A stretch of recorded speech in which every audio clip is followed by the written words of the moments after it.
হ্যাঁ, একথা ঠিকই। রাশিফল বাড়ায় মনের বল।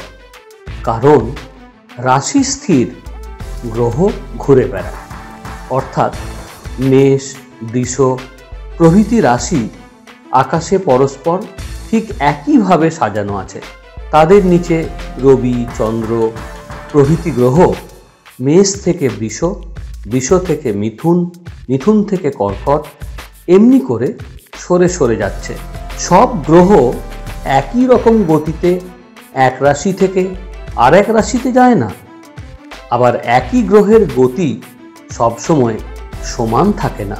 চন্দ্রের এক রাশি থেকে আর এক রাশিতে যেতে লাগে 2.25 দিন, কিন্তু রবির লাগে 1 মাস, বুধের 18 দিন, শুক্রের 28 দিন, মঙ্গলের 1.5 মাস, আর বৃহস্পতির 1 বছর, শনির 2.5 বছর।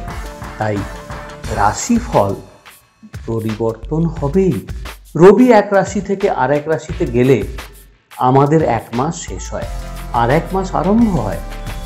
তাই আমাদের 12টি মাস। রবি এক এক রাশিতে যতদিন থাকে ততদিন এক এক মাস হয়। চন্দ্র যেদিন যে রাশিতে থাকে সেই রাশি সেদিনকার জন্ম রাশি।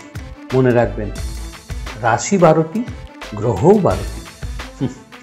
ভাবছেন তো 9টি গ্রহের কথা শাস্ত্রে উল্লেখিত আছে, কিন্তু না, বেদে 14 গ্রহের কথা উল্লেখ রয়েছে।